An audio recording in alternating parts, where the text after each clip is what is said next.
pinakadelikadong base sa Afghanistan. Napapalibutan ito ng mga kaaway. Hindi ito parang kampo, parang kulungan. Isa-isang namamatay ang bawat kapitan na ipinapadala rito hanggang sa wala nang matira. Ang naiwan na lang, isang grupo ng sundalo. Walang kapitan, walang leader, walang ibang aasahan kundi ang isa't isa habang sabay-sabay silang inaatake ng daan-daang terorista. At ang huling laban na ito, ang magpapasya kung sino ang mabubuhay at kung sino ang hindi.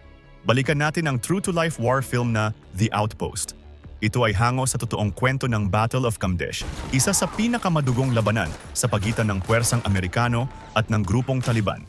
Pero bago ang lahat, huwag kalimutang mag-like, mag-subscribe at i-hit ang notification bell para hindi nyo ma-miss ang mga susunod na malulupit na movie recaps. Year 2006, sa Northern Afghanistan, nagtayo ang US Army ng mga maliliit na outpost. Ginawa ito para palawakin ang kontrol ng pamahalaan, makuha ang tiwala ng mga lokal, at pigilan ang pagpasok ng mga armas at sundalo ng Taliban mula sa Pakistan. Isa sa mga outpost na ito, ang PRT Kamdesh o Provincial Reconstruction Team Kamdesh. Gabi na nang dumating ang grupo ni Sergeant Romesha. Sila ang kukumpleto sa puwersa ni Captain Keating. Mainit ang salubong sa kanila. May biruan, may asaran, may konting bangayan. Ganito talaga ang samahan ng mga sundalo. Pero kinabukasan, agad silang hinarap ng realidad. Hindi makapaniwala si Sergeant Ro sa kanyang nakita. Matatarik na bundok sa lahat ng direksyon. Pakiramdam niya, kahit saan sila humarap, madali silang tamaan. Parang nasa ilalim lang sila at ang kaaway ay nasa itaas. Nag-ikot sila sa loob ng kampo. May nakita silang malaking truck. Napakunot noo si Ro. Paano nakarating yan dito? Makipot ang daan. At sobrang delikado ang paligid. Nagkibit-balikat lang ang sundalong nag-aayos ng truck. Maraming desisyon mula sa itaas na hindi maintindihan ng mga nasa baba. Biglang may napansin ang isa sa mga kasama ni Ro. Mga sundalong Afghan. Babarilin ng isang aso. Mabilis siyang tumakbo para pigilan sila. Uminit ang tensyon. Tahimik, pero ramdam ang kaba. Pero biglang... Sunod-sunod na putok.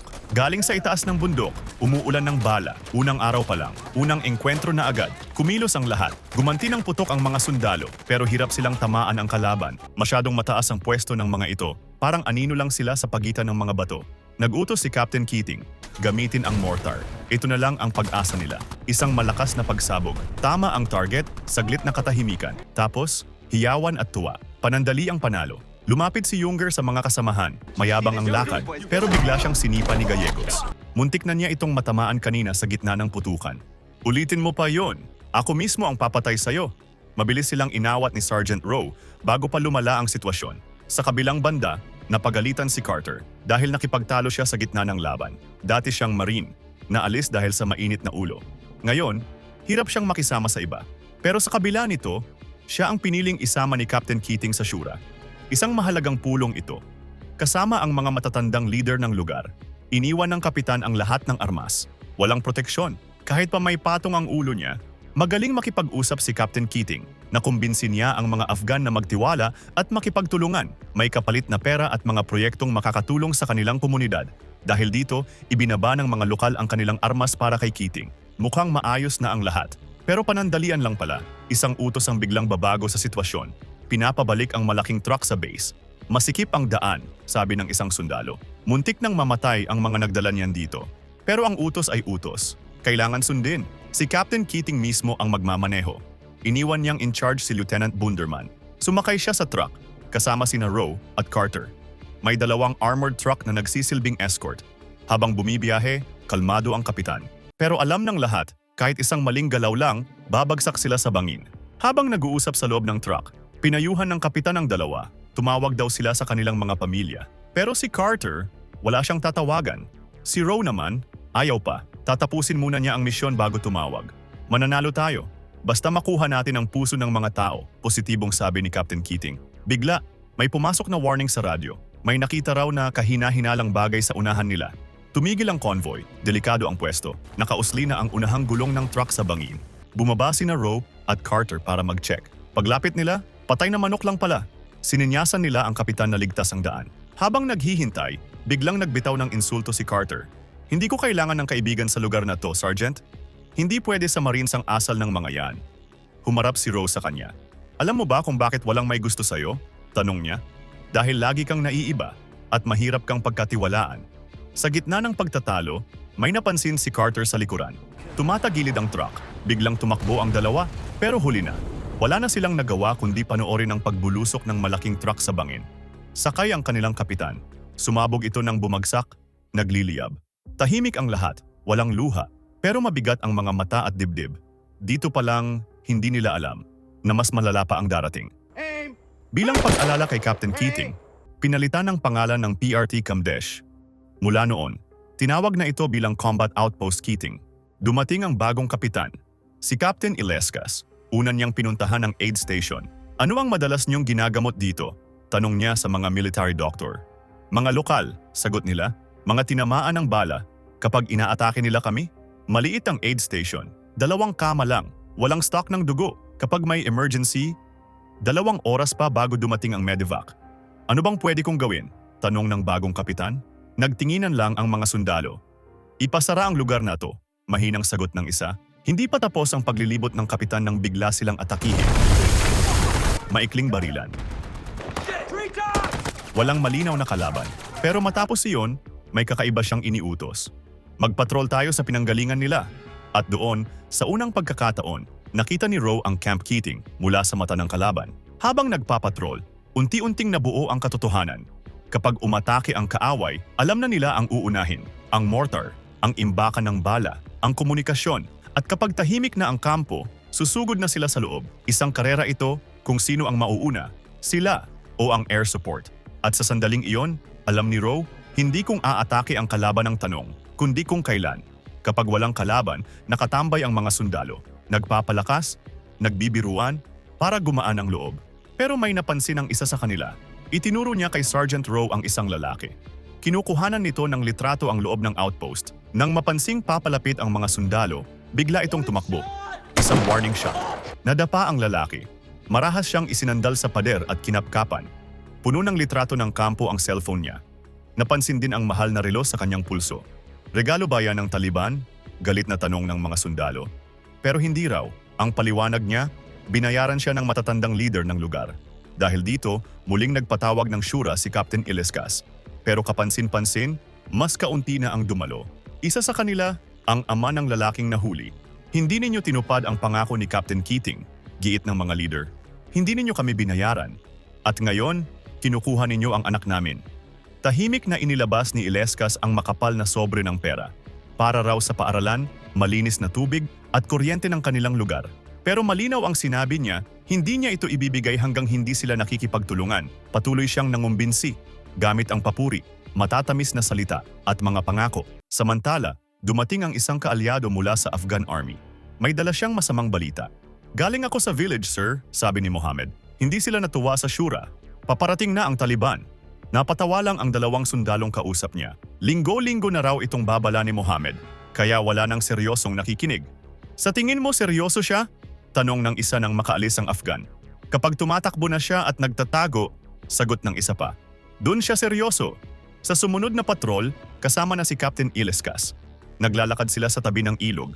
Parang namamasyal lang, tahimik, kalmado, hanggang sa biglang nagkaroon ng alitan. Si Younger na naman at isa pang sundalo, mabilis silang inawat ng kapitan. Isinama niya si Younger sa tabi niya. Mauuna na sana sila sa tulay. Pero natuto na si Roe. Pinigilan niya ang kapitan. Pinauna niya sina Carter para i-check ang dadaanan. Wala namang nakita, kaya sumunod na ang kapitan. Ang pangit ng tulay na to, sir, reklamo ni Younger. Pagtiisan mo na, sagot ng kapitan. Iyan ang madalas niyang sabihin. Nasa gitna na sila ng tulay nang bigla. Isang malakas na pagsabog. Sa ibaba, palutang-lutang sa ilog ang katawan ng kapitan. Naiahon nila ang katawan ni Captain Ilescas. Pero si Younger, nanatiling nakatayo sa tulay. Tulala, hindi gumagalaw. May mga talsik ng dugo sa kanyang mukha. Nilapitan siya ni Roe. Okay ka lang ba, Younger? Mahina niyang tanong, sabay tapik sa ulo. Parang natauhan ng sundalo. Bigla siyang dumura. Isang duguang piraso ang lumabas sa bibig niya. Kinagabihan, tahimik ang barracks. Malungkot na musika lang ang maririnig. Napansin ni Roe na may nawawala. Sumilip siya sa isang sulok. Nandoon si Younger. Nanginginig, wala sa sarili. Nakatutok sa kanya ang baril. Nasa bibig ko ang piraso ng utak niya. Paulit-ulit niyang sinasabi.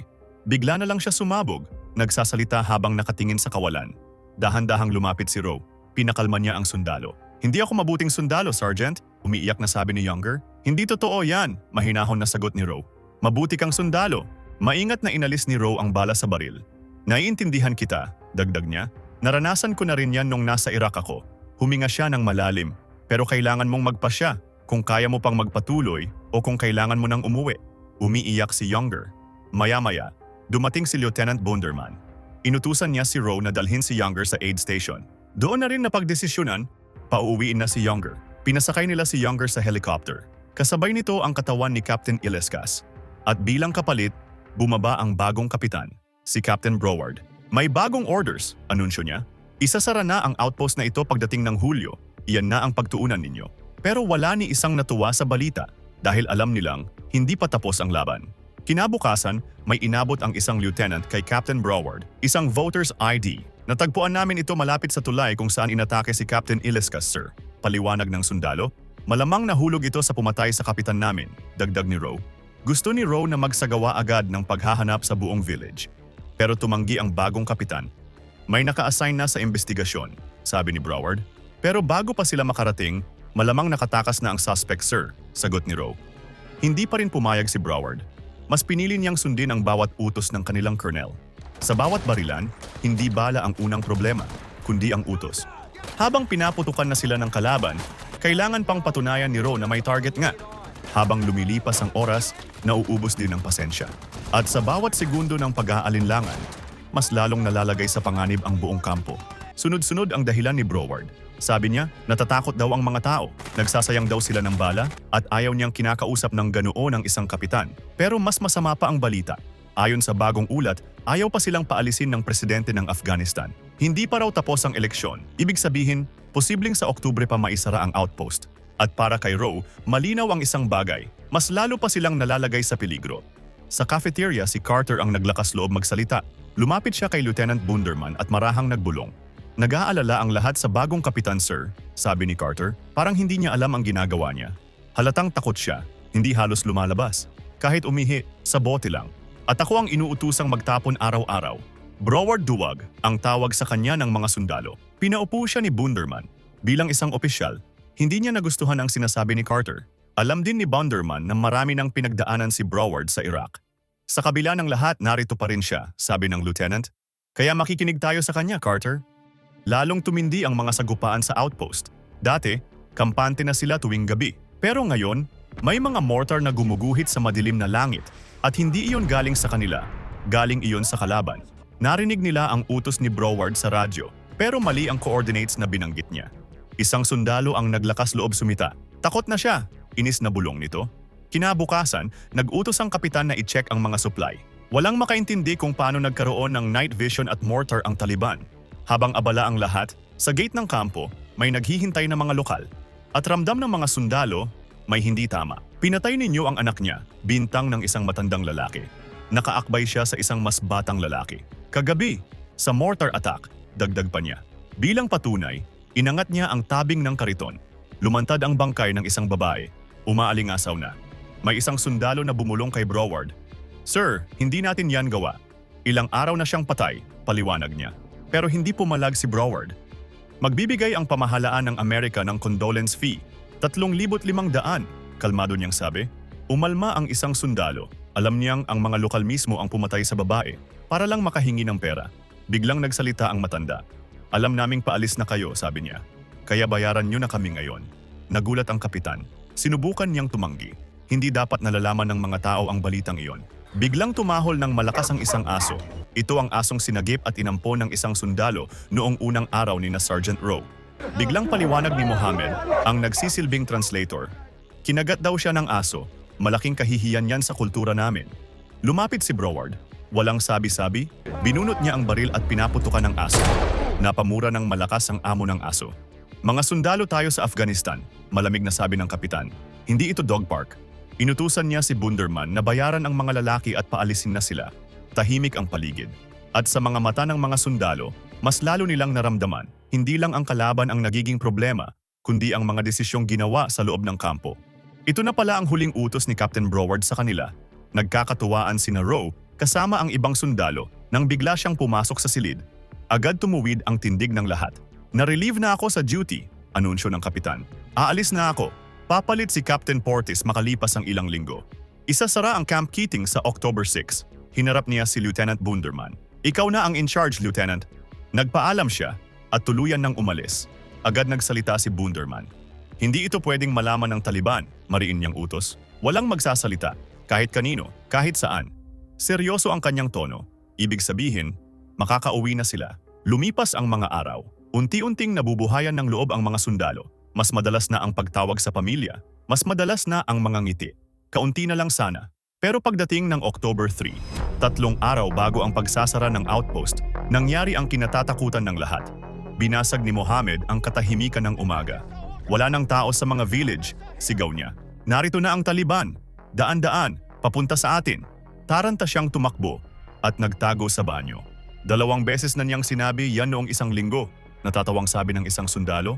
Pero bigla, umalingaw-ngaw ang mga sigawan. Sa binoculars, nakita nila ang katotohanan. Napakaraming terorista. Tumatakbo papunta sa kanila, mula sa lahat ng direksyon, at doon nila napagtanto. Hindi pa tapos ang Camp Keating. Ngayon pa lang talaga magsisimula ang laban. Bago pa sila makapag-warning, isang pagsabog. Sa atin ba yon o sa kalaban? Tanong ng isang sundalo, nakahiga pa. Isa pang pagsabog, mas malapit, mabilis silang kumilos. Bumangon kayong lahat, sigaw ni Bunderman. Hindi na sila nakapagbihis ng maayos. Dinampot ang mga armas at tumakbo para tulungan ang mga kasama. Walang tigil ang palitan ng putok. Ngayon lang sila inulan ng ganito karaming bala. May isang sundalo na tatakbo sana papunta sa mortar pit, pero tinamaan agad. Bumagsak siya sa buhangin. Sinubukan siyang sagipin ng isa pang sundalo, pero napakalakas ng putukan sa direksyon nila. Thompson, KIA, sigaw sa radyo. Killed in action. Napahilamos sa mukha ang lieutenant. Humingi siya ng air support, pero masama ang panahon. 2 oras pa bago dumating, sagot sa radyo. Hinati ni Rowe ang mga sundalo. Ang iba, sa 2 armored truck. Ang iba, sa Shura Building. Hindi niya alam kung ilan sa kanila ang hindi na makakabalik. Habang lumalaban ang mga sundalong Amerikano, ang mga kaalyado nilang Afghan Army, tumatakbo palayo. Kailangan natin ng air support, sigaw ng pinuno nila. Hindi na kayang lumaban ng mga tao ko. Wala na kaming bala, hinila siya ni Bunderman sa kwelyo. Umayos ka, sigaw niya. Lumaban kayo o wala sa atin ang lalabas dito ng buhay. Tinulak niya palabas ang takot na general. Para silang nakikipagpatintero sa mga bala tuwing tatawid sa open field. Ang iba, nakararating sa kabila. Ang iba, bumabagsak na lang. At ang umaga ng October 3, tuloy-tuloy nang nalunod ang lugar sa apoy, usok at putok ng baril. Isang sundalo ang may dalang rocket launcher. Pagtutok pa lang niya sa kalaban, tinamaan na siya. Sinubukan pa niyang bumangon, pero tinamaan ulit. Bumagsak siya, dumadami ang mga sugatan, pati ang mga medic kailangan ng makipagsapalaran para makalapit at tumulong. Mahigit 1 oras na ang labanan. Ubos na ang bala ng maraming sundalo. Nasa ammo supply sina Carter.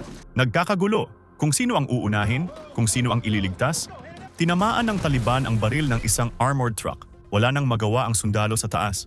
Nagtago na lang siya sa loob. Stranded na sila. Lumabas si Carter mula sa ammo supply. Dala ang mga bala. Mabilis siyang tumakbo papunta sa truck. Umiilag sa mga pagsabog. Pagkarating niya, agad siyang hinila paloob. Isara mo ang pinto, sigaw ng mga kasama. Sa radyo, tumawag si Rowe. Nag-set up siya ng machine gun para magsilbing cover pabalik sa barracks. Pinaputukan ni Rowe ang mga kalaban. Sunod-sunod, pero napansin agad sila. Isang rocket ang pinaputok pabalik. Tumalsik ang 2 sundalo. Wasak ang machine gun. Sugatan ang braso ni Rowe. Ayos lang ako. Umalis ka na rito. Utos ni Rowe sa kasama niya. Nagradyo ulit siya kay Gallegos. Pasensya na, brother. Masyado silang marami. Nagpasalamat pa rin si Gallegos. Pero may 3 pang sundalo na susubok pa ring tumulong. Nakahanap sila ng gumaganang truck. Gallegos, si Hard ito, sabi sa radyo. Papunta na kami sa inyo. Huwag, sigaw ng sagot. Huwag kayong pumunta rito. Pero huli na, sunod-sunod na pagsabog ang tumama sa truck. Hanggang sa tuluyan itong huminto. Sa tingin ko, pinapakinggan nila ang radyo natin, sabi ng isa. Hingal na hingal. Mabilis na nagdesisyon si Hard. Bumaba kayong 2 at tumakbo. Huwag kayong titigil.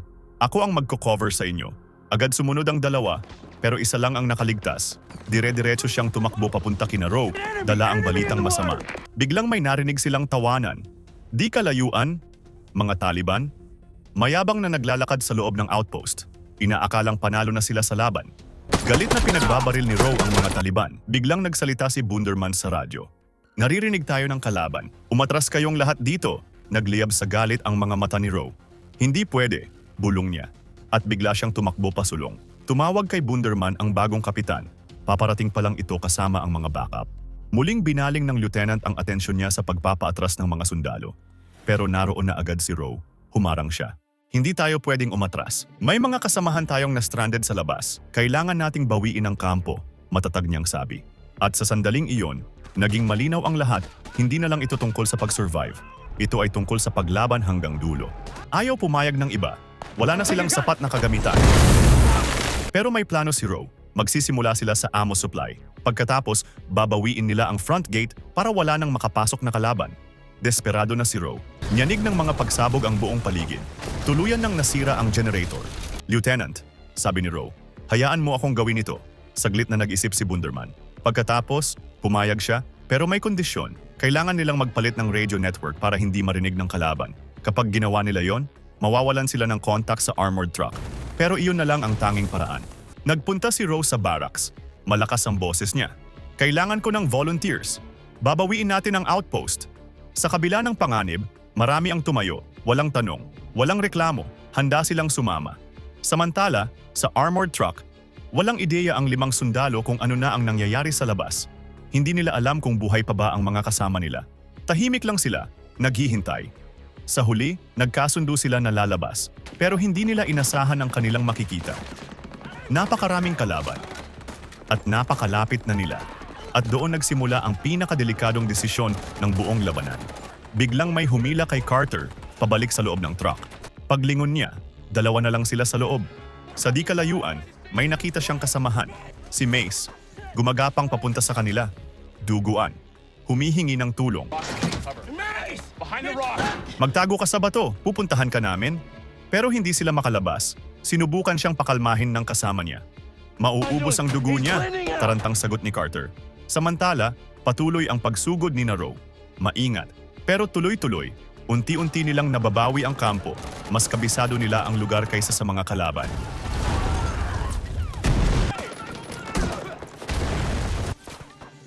Kaya ko siyang puntahan. Kaya ko, paulit-ulit na sabi ni Carter.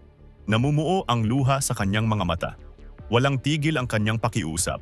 Hanggang sa wakas, pinayagan siyang lumabas. Habang pinoprotektahan ng kasama, maingat na naglakad si Carter papunta kay Mace. Malala ang mga sugat nito, pero sinikap pa rin niyang gamutin. Halos mapasigaw si Mace sa sakit. Sa tabi niya, nakahandusay ang bangkay ni Gallegos. Mamamatay na ako, Carter, nang hihinang sabi ni Mace. Inilapit ni Carter ang mukha niya. Hindi ka mamamatay. Makakaalis tayo rito. Buong lakas niya itong binuhat pabalik sa truck. Samantala, nakuha na ni Rowe ang front gate. Humanda siya para paputukan ang mga paparating. Pero nang isilip niya ang rifle, saglit siyang natigilan. Masyado silang marami. Huminga siya ng malalim. Panginoon, tulungan mo kami. Mahina niyang bulong. Wala nang pag-asa. Kinalabit niya ang gatilyo. Sunod-sunod na pagsabog. Dumating na ang air support. Pinulbos nito ang mga kalabang paparating. Pagkatapos, pinagbabaril ang mga natira. Nagsimula ng mabawi ang combat outpost Keating. Pero hindi lahat ligtas na sa kapahamakan. Hindi na siya abot. Bulong ni Carter habang nakatingin kay Mace. Susubukan kong tumawag ng tulong. Muli siyang lumabas. Nakikipagpalitan ng putok habang tumatakbo hanggang sa makakita siya ng radyo. Napangiti si Bunderman nang marinig ang boses nila. Maya-maya pa, napuno ng liwanag at usok ang buong paligid. Binigay ni Carter ang huling lakas para makarga si Mace. Kapit lang, Mace! Sigaw ni Carter habang tumatakbo. Sa wakas, nakarating sila sa aid station. Kailangan ng dugo si Mace at wala silang supply. Nagdesisyon ang military doctor. Gagamitin niya ang sarili niyang dugo. Delikado. Pero ito na lang ang paraan. Agad nilang pinatawag ang lahat ng may A-positive na dugo para mag-donate. Para bigyan ng isang pagkakataon pang mabuhay si Mace. 6:00 ng hapon, tuluyan nang natapos ang labanan. Tahimik ang paligid, wala nang putok, wala nang sigaw. Madilim na nang salubungin ni Lieutenant Bunderman si Captain Portis. Welcome sa Outpost Keating, sir. Kumusta ang mga tao mo, Lieutenant? Tanong ni Portis. 27 ang sugatan. 7 ang patay. Malubha si Specialist Mace. Pero ginagawa ng mga medic ang lahat. Nasa kanya ang dugo namin. Hindi napigilan ni Bunderman ang kanyang luha. Tinapik siya sa balikat ni Captain Portis. Ginawa mo ang lahat, Lieutenant. Unang isinakay sa eroplano ang mga sugatan. Ngumingiti pa si Mace nang magpaalam kay Carter. Pero di nagtagal, nalaman nilang pumanaw din siya. Nadurog ang puso ni Carter. Ang sundalong minsang nagsabing hindi niya kailangan ng kaibigan, pero higit pa ang natagpuan niya. Sa huli, natanggap ng mga sundalo ng Combat Outpost Keating ang pinakamaraming medalya sa buong digmaan sa Afghanistan. At ang Medal of Honor, ang pinakamataas na karangalan, ay iginawad kina Staff Sergeant Clint Romesha at Specialist Ty Michael Carter para sa katapangan na kanilang ipinakita sa gitna ng pinakamapanganib na laban. Mag-subscribe para sa iba pang mga video tulad nito. I-on ang notifications at iwanan ang like para suportahan ang channel. Maraming salamat po sa panunood ng recaps natin to.